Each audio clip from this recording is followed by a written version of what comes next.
You have spent your entire life believing that there is a world out there and a person in here. You assume that the stars are distant, the ground is solid, and the thoughts inside your mind are private, contained within the bone vault of your skull. This division is the foundation of your sanity. It is also a carefully maintained illusion. The ancient maxim, as above, so below, is not a poetic metaphor. It is not a spiritual suggestion. It is a structural description of a reality you have been conditioned to misread. We are taught to look at the universe as a vast, empty house in which we are accidental tenants. But the structure suggests something far more unsettling. The house and the tenant are the same movement, occurring at different frequencies. What follows is not a lesson in history, but a dismantling of the lens through which you perceive your own existence. We are going to look at the mirror until the glass disappears, leaving only the reflection. When you first hear the phrase, as above, so below, it likely feels familiar, perhaps even comfortable. It is the cornerstone of what we call the Hermetic tradition, attributed to the mythical figure Hermes Trismegistus. In the modern world, this idea has been flattened. It has been reduced to a catchphrase for everything is connected or a justification for horoscope readings and the law of attraction. We accept this frame because it feels reasonable. It suggests a harmony. It implies that if we can understand the movements of the planets, we might understand the movements of our own lives. We see it in the way a whirlpool in a stream resembles the spiral of a galaxy, or how the branching of a tree mimics the veins in a human lung. We call these correspondences. This version of the idea is easy to digest because it keeps the observer separate from the observed. You can look at a fractal and admire its beauty without it changing who you are. You can believe that the macrocosm, the above, is a giant version of the microcosm, the below, while still maintaining the safety of your own identity. In this common understanding, as above, so below is treated as a law of similarity.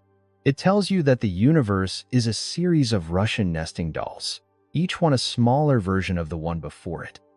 It is a satisfying explanation. It provides a sense of order in a world that often feels chaotic. It allows us to feel that we are part of a system, but this comfort is a byproduct of not looking closely enough. We rarely question why this similarity should exist at all. We treat it as a cosmic coincidence or a quirk of geometry. We assume that the above and the below are two separate things that just happen to look like one another. We have turned a terrifying metaphysical truth into a decorative wallpaper for the mind. Interpretations vary, but the structure remains. This is the frame you have been given, that you are a small thing observing a large thing, and that by some curious mystery, the large thing and the small thing share a design. It is a safe, distant, and ultimately hollow interpretation. It leaves your sense of self intact. It doesn't ask anything of you. However, there is a tension that this accepted frame cannot resolve.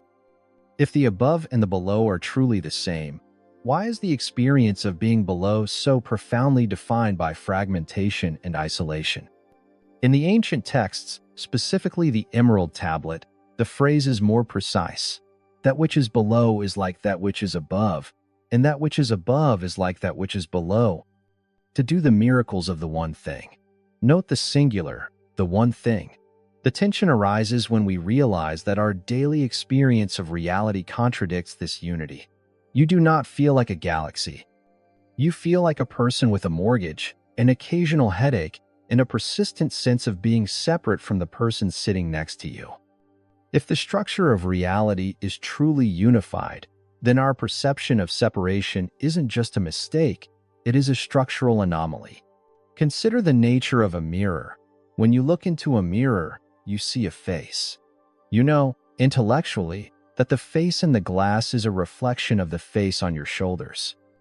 But imagine if you forgot you were the one standing in front of the glass. You would see a person in a room, and you would feel yourself to be a second person in a different room. You would perceive two separate entities. Here's the part that complicates the picture. The tension is the gap between the pattern we see in the universe and the isolation we feel in our consciousness. If the above the laws of the cosmos is reflected in the below the human mind, then why does the mind feel like a prison rather than a kingdom? Ancient philosophy does not offer a comforting answer. It suggests that the below is not just a smaller version of the above, but a dense version. It is the same information, but compressed, slowed down, and obscured.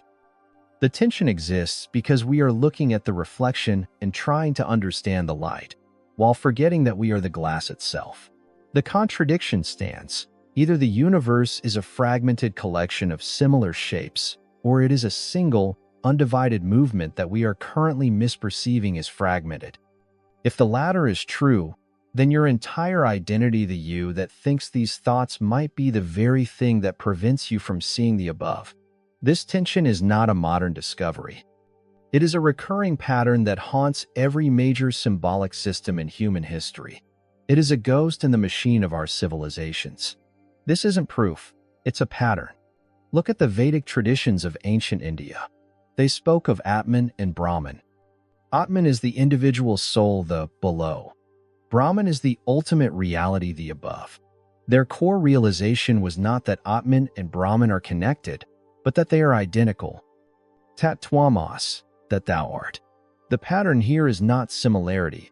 It is identity masked by perception. Look at the Gnostic traditions of the early centuries. They spoke of the divine spark trapped in the material world. To them, the below was a distorted reflection of a higher realm, a kingdom of light. The goal was not to study the reflection, but to recognize the origin of the light. They saw the human form as a microcosm that contained the entire celestial hierarchy. Not every tradition agreed that tension is part of the point. In alchemy, the furnace, the Athanor, was not just a tool for melting lead. It was a mirror of the human body and the cosmic egg. The chemical reactions occurring in the flask were understood to be occurring simultaneously in the soul of the alchemist and in the heart of the sun. They didn't see these as three separate events.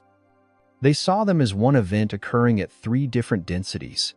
Even in modern physics, we see the pattern reemerge, though we use different names.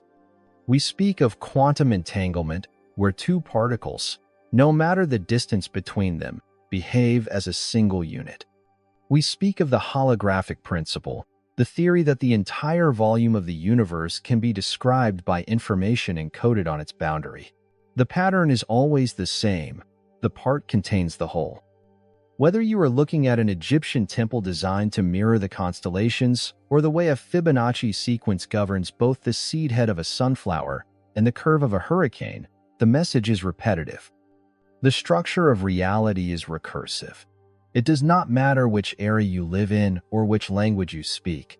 The universe keeps whispering the same secret into our ears. It is a secret of repetition and structure. It tells us that there are no new things, only the same patterns expressing themselves through different mediums. The above is the theme. The below is the variation. And yet, we remain stuck on the variation, never quite hearing the music that connects them. If this pattern of recursion is the fundamental truth of reality, the implications for your life are not merely philosophical. They are ontological. They change the definition of what you are. If as above, so below is accurate, it quietly changes how you see your own agency. Most people believe they are a product of their environment, that the above, the world, dictates the below, their lives. You are a leaf in the wind. But if the relationship is truly a reflection, then the wind and the leaf are moving to the same rhythm. This implies that your internal state, your consciousness, is not a byproduct of the world, but a structural map of it. If you find chaos in your life, you are looking at a reflection of a chaotic internal geometry. If you find limitation, you are seeing the edges of your own perception projected onto the screen of the world. This is the point where most explanations stop. They stop because the next step is uncomfortable. The implication is that you are responsible for the horizon you see. Not in a positive thinking sense, but in a structural sense. If the universe is a fractal, then every change you make at the center of the fractal within yourself must, by necessity, propagate through the entire structure. This suggests that meaning is not something you find in the world. like a gold coin dropped in the grass. Meaning is the alignment between the above and the below. It is the moment when the reflection and the light are recognized as one. It also implies a terrifying level of control. If the world you see out there is a density-shifted version of what is in here, then you are never truly looking at anything other than yourself. The stars are not distant. They are the externalized architecture of your own potential. The history of the world is not a sequence of dead dates. It is the long, slow unfolding of a single human life. You are not a witness to reality. You are the point where reality becomes aware of its own structure. This isn't an emotional realization. It is a cold, mathematical implication of a recursive universe. If the pattern is real, you are not an observer. You are the event. This is where the interpretation shifts. Let us offer a new lens. Forget the idea of similarity. Forget the idea of connection. Instead, see the universe as a single, infinite sheet of glass. When you stand in front of a mirror, you do not say the reflection is connected to you. That would be an absurd way to describe it. The reflection is you, translated into the medium of light and glass. As above, so below is the realization that the physical world is the glass of consciousness. Your body, your thoughts, the trees, the government, the movement of the tides, these are the reflections. The above, the source, is the consciousness that precedes the reflection. The reason the original explanation of everything is connected feels incomplete is because it still assumes there are two things to be connected.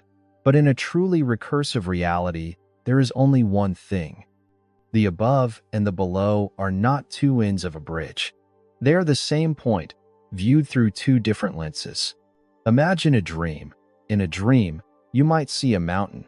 You might feel the wind. You might talk to a stranger. While you are dreaming, the mountain feels. Above you it is large, external, and solid. The stranger feels separate from you. But when you wake up, you realize that the mountain, the wind, and the stranger were all below. They were all internal movements of your own mind. The reframe is this: reality is a dream that has forgotten it is being dreamed. The above is the dreamer, the below is the dream. The patterns we see, the spirals, the symmetries, the historical cycles are the rules of the dreamer's mind appearing within the dream. When you see the world this way, the miracles of the one thing mentioned in the ancient tablets become coherent. A miracle is what happens when the dreamer realizes they are dreaming and begins to move from the center rather than reacting to the reflection. The original explanation of as above, so below is a map. The reframe is the realization that you are the territory the map is trying to describe. You are the one thing. If this way of seeing stays with you, it will begin to work in the background of your perception. You will look at a news headline, or a falling leaf, or a conflict in your own heart, and you will start to ask not why is this happening, but what part of the structure is this reflecting? But this leaves us with a question that the ancient texts do not fully answer. If we are the reflection, and we are also the light, what is the mirror?